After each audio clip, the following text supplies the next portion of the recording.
Hello everyone, welcome back to Ajmal learning hub. तो जो last topic हमने पढ़ा था वो कोलैबोरेटिव इंस्ट्रक्शंस का था, जो हमारा ख़त्म हो गया।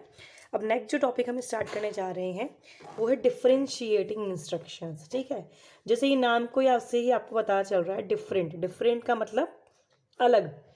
तो डिफरेंशिएटिंग इंस्ट्रक्शन में मैं आपको अगर समरी दूँ तो क्या है, differentiating instruction is nothing but एक क्लास में जो डिफरेंट डिफरेंट बच्चे हैं, जैसा कि हमने इंक्लूसिव एजुकेशन की डेफिनेशन जब स्टार्टिंग में पढ़ा था, उसमें पढ़ा था हमने कि एक क्लास में बहुत तरीके के बच्चे होते हैं, जो कास्ट से, रेस से, जेंडर से, हर चीज़ से अलग अलग होते हैं। ठीक है, और ज़्यादा कुछ नहीं तो उनका माइंड सेट, सोचने का तरीका भी उससे प्रभावित होता है। तो डिफरेंशिएशन इंस्ट्रक्शन जो है हमारा, वो क्या है, वो यही है कि जो डाइवर्स हमें बच्चे मिले हैं, जो डाइवर्सिटी हमें स्कूल में, क्लासरूम में मिल रही है, कि हम उसमें कैसे हम उस तरीके से उस पॉपुलेशन को हम ट्रीट करें। ठीक है, डिफरेंशिएटेड इंस्ट्रक्शन हमारा हुआ जिसमें एक टीचर क्या करता है, जिसमें एक टीचर ऐसे इंस्ट्रक्शंस अडेप्ट करता है, मतलब बच्चों से बात करने का, उनको पढ़ाने का, उनको इन्फॉर्मेशन देने का, उनको लर्निंग करवाने का ऐसा प्रोसेस यूज़ करता है जो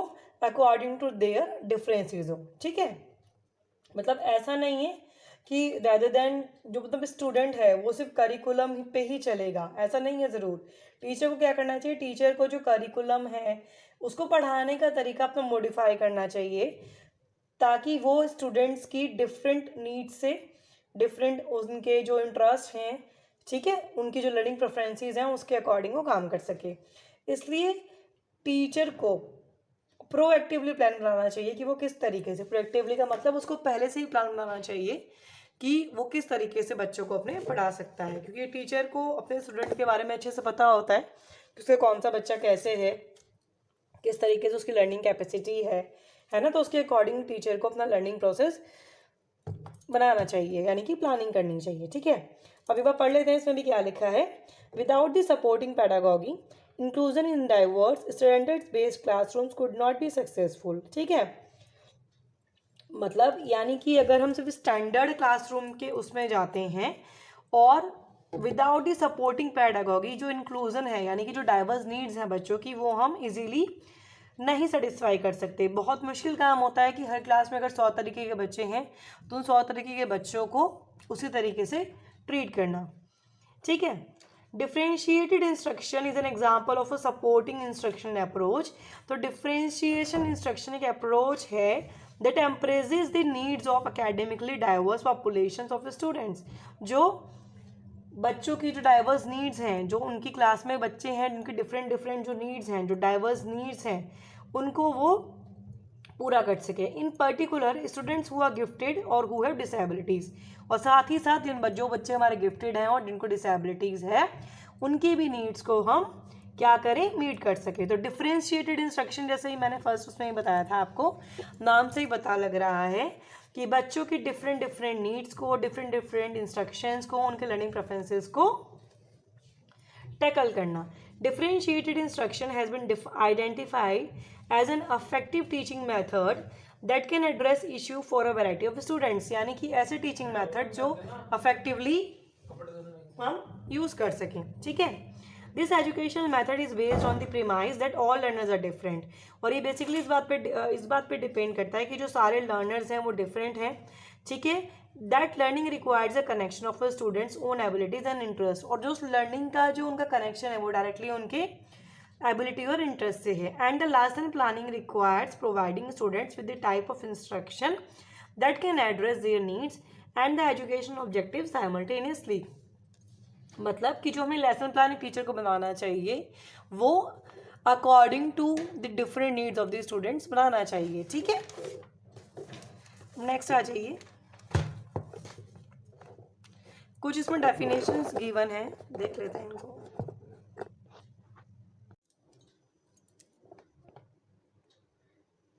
अब नेक्स्ट कोई डेफिनेशन है इसमें डिफरेंशिएशन इंस्ट्रक्शन की, वो एक बार पढ़ लेते हैं, उससे और अच्छी कॉन्सेप्ट क्लियर होगा। Gartin, Murdick, Imbeau and Perner की डेफिनेशन है। इसमें क्या लिखा है, differentiated instruction as the planning of curriculum and instruction using strategies that address student strength, interest, skill and readiness in flexible learning environments. बहुत simple definition है, इसको अच्छे से समझोगे तो पूरा कंसेप्ट और क्लियर हो जाएगा। इसमें क्या लिखा है आपका, डिफरेंशिएटेड इंस्ट्रक्शन को हम कैसे डिफाइन कर सकते हैं। डिफरेंशिएटेड इंस्ट्रक्शन क्या है, एक प्लानिंग है। क्या है डिफरेंशिएटेड इंस्ट्रक्शन, एक प्लानिंग है। किसकी प्लानिंग है, करिकुलम की और इंस्ट्रक्शंस की, यानी कि एक तो करिकुलम जो है बच्चे का उसकी, और इंस्ट्रक्शन जो बच्चे को हम जिस तरीके से हमें पढ़ाना है उन इंस्ट्रक्शन की प्लानिंग है कि हमें किस तरीके से करिकुलम और इंस्ट्रक्शन को डिफरेंट स्ट्रेटजीज के थ्रू यूज़ करके पढ़ाना है, ताकि वो बच्चे की डिफरेंट स्ट्रेंथ, इंटरेस्ट, स्किल और रेडीनेस को कवर कर सके और एक फ्लेक्सिबल लर्निंग एनवायरनमेंट क्रिएट कर सके। ठीक है, बहुत ही डेफिनेशन है कि डिफरेंशिएटेड इंस्ट्रक्शन क्या है, करिकुलम की प्लानिंग और इंस्ट्रक्शन जिसमें हम स्ट्रेटजीज यूज़ करते हैं, उस तरीके से हमें अपना करिकुलम प्लान करना होता है, उस तरीके से हमने अपनी इंस्ट्रक्शन की स्ट्रेटजीज प्लान करनी होती हैं, ताकि हम बच्चे की डिफरेंट इंटरेस्ट, स्ट्रेंथ और स्किल्स को कैटर कर सकें। ठीक है, एक और डेफिनेशन देख लेते हैं इसकी। According to Tomlinson, differentiation instruction is a teaching theory based on the premise that instructional approaches should vary and be adapted in relation to individual and diverse students in classroom। ये भी बहुत simple definition है। इसमें क्या given है कि differentiated instruction क्या है, एक थ्योरी है, एक टीचिंग थ्योरी है।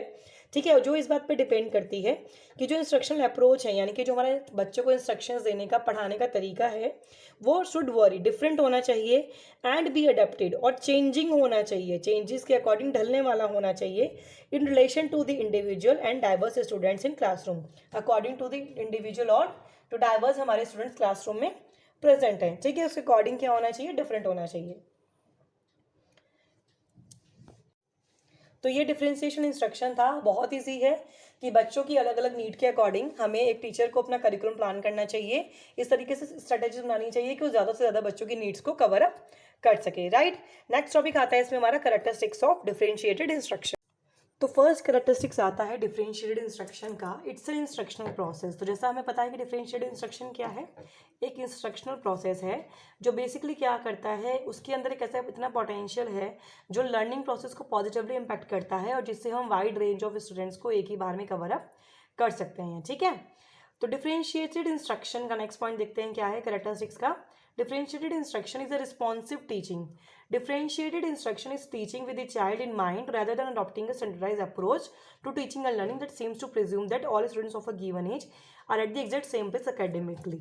यानी कि इसका मतलब क्या हुआ, इसका मतलब ये हुआ कि हमें ये नहीं सोचना चाहिए कि अगर एक 5 साल का बच्चा है तो दुनिया में किसी का भी हो, कहीं किसी भी जगह का हो, तो उसका मेंटल लेवल सेम होगा, है ना। एक 5 साल का बच्चा बहुत ज़्यादा एक्टिव है, बहुत ज़्यादा अच्छे से चीज़ों को कैच कर रहा है ना, बहुत ज़्यादा उसकी कैचिंग पावर अच्छी है, तो डजंट मीन कि सारे 5 साल के बच्चों की कैचिंग पावर अच्छी होगी, है ना। तो ये क्या आपको अप्लाई करते के लिए कह रहा है, ये आपसे डिफरेंशिएटेड इंस्ट्रक्शन आपसे ये कह रहा है कि आपको जो बच्चे को माइंड के साथ आपको पढ़ाना चाहिए, उसके माइंड को ध्यान में रखते हुए, ना कि कोई आप एक स्टैंडर्ड अप्रोच ले लो कि 5 साल का बच्चा है तो दुनिया में मुझे हर 5 साल के बच्चे को इस तरीके से पढ़ाना है। ठीक है, it should not be like that. Third point क्या है, way to access. Differentiated instruction gives the students a range of ways to access curriculum instruction and assessment. तो डिफरेंशिएटेड इंस्ट्रक्शन क्या करता है, वो एक स्टूडेंट्स को भी एक रेंज प्रोवाइड कर रहा है जिससे वो क्या कर सकता है, करिकुलम, इंस्ट्रक्शन और असेसमेंट, इन तीनों चीज़ों को इजीली एक्सेस कर सकता है। क्यों, क्योंकि हमने क्या कर रखा है, हमने करिकुलम, इंस्ट्रक्शन और असेसमेंट को according to the different variety के साथ टैकल करने के अकॉर्डिंगली बनाया गया है। तो जिससे बच्चा क्या कर सकता है, जो करिकुलम है उसका जो इंस्ट्रक्शन है और जो असेसमेंट है, वो तीनों उसी के अकॉर्डिंग अगर डिफरेंशिएट करे जाएंगे तो उसको प्रॉब्लम नहीं होगा। फोर्थ पॉइंट क्या कहता है कैरेक्टरिस्टिक्स का, and the last point, differentiated instruction engages students to interact and participate. Differentiated instruction क्या कहता है कि जो स्टूडेंट्स हैं उनके साथ हम इंटरेक्शन करें according to their pace, according to their mental level, और पार्टिसिपेट करने के लिए उनको एनकरेज करें। DI यानी कि differentiated instruction engages students to interact and participate in the classroom in a richer way. यानी कि वो एक सिखाता है कि हमें किस तरीके से बच्चे को क्लासरूम में हम उसको टैकल कर सकते हैं, उसको अटेंड कर सकते हैं, किस तरीके से उसके साथ इंटरेक्शन कर सकते हैं। It is based on the assumption, और ये इस अजम्पशन पे बेस्ड है कि जो सारे स्टूडेंट्स हैं वो different in their learning process, अपने लर्निंग प्रोसेस में, लर्निंग स्टाइल में, स्ट्रेंथ में वो डिफरेंस होते हैं एक दूसरे में, और उनकी नीड्स और एबिलिटीज़ भी डिफरेंस होती हैं। और जो क्लासरूम एक्टिविटीज़ है वो भी, इट शुड ऑल्सो, जो क्लासरूम में एक्टिविटीज़ है टीचर प्लान कर रहा है वो भी उसके अकॉर्डिंग अडेप्टेड होनी चाहिए बच्चे के अकॉर्डिंग, कि वो अगर डिफरेंट है, उसका मेंटल लेवल अलग है, तो हम उसके अकॉर्डिंग उसको इजीली टैकल कर सकें, है ना, वो अपने आप को दूसरे बच्चों से कम ना समझे। इस तरीके से हमें डिफ्रेंशिएटेड इंस्ट्रक्शन हेल्प करता है। नेक्स्ट में हम पढ़ेंगे इसका principles of differentiating instructions. Next topic हमारा इसमें आता है प्रिंसिपल्स ऑफ डिफरेंशिएटिंग इंस्ट्रक्शन, यानी कि जो डिफरेंशिएटिंग इंस्ट्रक्शन है उसके क्या क्या प्रिंसिपल्स हैं। ठीक है, तो बेसिकली कुछ प्रिंसिपल्स हैं, कुछ सिद्धांत हैं जो बेसिस हैं हमारे डिफरेंशिएटिंग इंस्ट्रक्शन का, यानी कि जिसके बेस पे हमारा डिफरेंशिएटिंग इंस्ट्रक्शन काम करता है। फर्स्ट है ऑनगोइंग फॉर्मेटिव असेसमेंट। ये आपने टीचिंग टेक्नोलॉजी में पढ़ा होगा, असेसमेंट क्या होता है ना। असेसमेंट यानी कि एक तरीके का टेस्ट लेना बच्चों का, उनको जानने के लिए। तो जो फॉर्मेटिव असेसमेंट होता है, यानी कि जो एक सेशन के बीच बीच में असेसमेंट होता है, जो ऑनगोइंग फॉर्मेटिव असेसमेंट है, यानी कि जो एक सेशन के बीच बीच में असेसमेंट होता है, वो हेल्प करता है टीचर को बच्चे को जानने के लिए कि क्या उसकी स्ट्रेंथ है और किस एरिया में उसको इम्प्रूवमेंट की जरूरत है। वही सेम चीज इसमें मेंशन है, teachers continuously assess to identify students strengths and areas of need so they can meet students where they are and help them move forward. Teachers जो हैं वो कॉन्टिन्यूसली क्या करते हैं, स्टूडेंट की स्ट्रेंथ और एरियाज ऑफ नीड, यानी कि जिन एरियाज में इंप्रूवमेंट की जरूरत है उनको ढूंढने के लिए वो रेगुलरली क्या करते हैं, रेगुलरली स्टूडेंट्स को असेस करते हैं, है ना। तो ये जो फॉर्मेटिव असेसमेंट है वो उनकी इसमें हेल्प करता है। Next, recognition of diverse learners. और जो डाइवर्स लर्नर्स हैं, the students we teach had diverse levels of expertise and experience with reading, writing and thinking, problem solving and speaking. Ongoing assessments enable teachers to develop differentiated lessons that meet every student's needs. Next point आता है recognition of diverse learners, यानी कि जो diverse learners हैं उनकी पहचान कैसे करी जाती है। ठीक है, पहला तो ये हो गया कि असेसमेंट करना है हमें रेगुलर, ताकि हम स्टूडेंट्स की उनकी स्टूडेंट्स की जो नीड है उनको पता कर सकें और उनकी स्ट्रेंथ कहाँ पर है, वीकनेस कहाँ पर है, उसको पता कर सकें। नेक्स्ट है recognition of diverse learners. The students we teach have diverse levels of expertise and experience, यानी कि जिन बच्चों को हम पढ़ाते हैं उनका ऐसा हो सकता है जो उनका एक्सपर्टाइज है रीडिंग राइटिंग में वो अलग अलग लेवल का हो, है ना। कोई बच्चा रीडिंग में अच्छा होता है, किसी की राइटिंग कैपेबिलिटी बहुत अच्छी होती है, किसी की थिंकिंग पावर बहुत अच्छी होती है, कोई प्रॉब्लम सॉल्विंग में बहुत अच्छा होता है, किसी का स्पीकिंग बहुत अच्छा होता है। तो ये जो डाइवर्स नीड्स हैं लर्नर्स की, जो डाइवर्स क्वालिटीज़ हैं, उसको हम ऑनगोइंग असेसमेंट के थ्रू हम देख सकते हैं और हम डिफ्रेंशिएटेड लेसन्स डेवलप कर सकते हैं उन नीड्स को मिलने के लिए। यानी कि फॉर एग्जांपल, अगर मुझे असेसमेंट से पता लगता है कि कोई बच्चा रीडिंग स्किल्स उसकी बहुत अच्छी हैं बट वो राइटिंग में वीक है, तो मैं क्या कर सकती हूँ, मैं अपनी स्ट्रेटजीज जो हैं, जो मेरी टीचिंग इंस्ट्रक्शंस हैं, उनको मैं इस तरीके से प्लान करूँगी कि उसकी राइटिंग स्किल्स इंप्रूव हो सकें। ठीक है, थर्ड पॉइंट आता है इसमें group work. Students collaborate in pairs and small groups whose membership changes are needed. Learning in groups enables students to engage in meaningful discussions and to observe and learn from one another. तो हम क्या कर सकते हैं, बच्चों को group work दे सकते हैं। फॉर एग्जाम्पल, एक बच्चे की रीडिंग बहुत अच्छी है तो हमने उसको ग्रुप बना दिया, जिसकी रीडिंग बहुत वीक है उसके साथ। किसी की राइटिंग बहुत अच्छी है तो हमने इस तरीके से उनकी क्वालिटीज के अकॉर्डिंग ग्रुप बनाया, ताकि वो दोनों ताकि वो सारे बच्चे एक साथ काम कर सकें। तो जो उनके एरिया स्ट्रेंथ वाले हैं वो तो बेस्ट हो ही हों, उसमें तो वो और अच्छे हों, लेकिन जिन एरिया में वो वीक हैं उनको भी हम और अच्छे से इंप्रूव कर सकें। राइट तो जो लर्निंग और जो ग्रुप में जो लर्निंग होती है वो बच्चों स्टूडेंट्स को एक दूसरे को जानने में, पहचानने में, उनको डिस्कशन में पार्टिसिपेट करने में, अपनी बात कहने में बहुत हेल्प करती है। जैसे फॉर एग्जांपल कोई इंट्रोवर्ट बच्चा है, अगर आप उसको ग्रुप वर्क देंगे तो पार्टिसिपेशन से सीखेगा अपनी बात कहना, है ना, इंटरेक्शन करना, सोशली इंटरेक्शन करना सीखेगा। तो ये सब हम ग्रुप वर्क भी दे सकते हैं। नेक्स्ट आता है problem solving approach. The focus in classroom that differentiate instruction is on issues and concepts rather than the book or the chapter. ठीक है, तो जो क्लासरूम में जो हमारे डिफरेंशिएटिंग इंस्ट्रक्शंस हैं उनका जो फोकस होना चाहिए वो कहाँ पे होना चाहिए, कि किस तरीके से बच्चे को इम्प्रूव करा जा सकता है, ना तक कि सिर्फ सिलेबस कंप्लीट कराने में, है ना। तो ऐसा नहीं होना चाहिए कि हम सिर्फ सिलेबस कंप्लीट करवा रहे हैं, हमें ये भी ध्यान रखना चाहिए कि जो डाइवर्स नीड्स के बच्चे हैं उनको हम डिफरेंशिएशन इंस्ट्रक्शन के थ्रू अच्छे तरीके से पढ़ा सकें। This encourages all the students, ये सारे स्टूडेंट्स को एनकरेज करेगा ताकि वो एक्सप्लोर कर सकें और अंडरस्टैंडिंग लेवल बढ़ा सके। जैसे कि हम क्या कर सकते हैं, हम कोई भी ऐसा काम कर सकते हैं बुकिश से, अगर हम रिलेटेड भी लेना है करिकुलम से, तो हम कोई उन्हें प्रॉब्लम सॉल्विंग दे देंगे, है ना।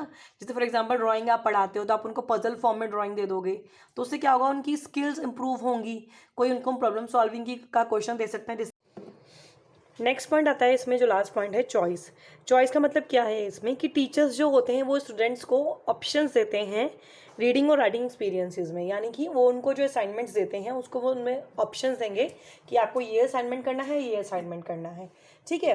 तो उससे क्या होगा, उससे जो भी असाइनमेंट वो चूज़ करेगा, उससे टीचर को क्या पता लगेगा कि उस स्टूडेंट की चॉइस क्या है ना, उसको क्या पसंद है, वो किस तरीके से किस चीज़ में एक्सपर्ट है। तो इसलिए वो क्या करते हैं, वो चॉइस देते हैं टीचर्स स्टूडेंट्स को, ठीक है। और उससे क्या होता है, जो स्टेटमेंट, जो उनका असाइनमेंट है, तो मोटिवेटिंग होगा। जैसे कि अगर हम स्टूडेंट को चॉइस दें कि आपको जो पसंद है वो असाइनमेंट बना के लाओ या उस तरीके से बना के लाओ, तो they will be more interested in that, ठीक है। तो it is choice, last point है। ये प्रिंसिपल्स यहाँ पे ख़त्म होते हैं इसके, ठीक है, डिफरेंशिएटिंग इंस्ट्रक्शंस की। नेक्स्ट टॉपिक में जो इसका प्रोसेस है वो थोड़ा सा लेंदी है, उसको हम पढ़ेंगे इजी उसमें, right. Thank you so much.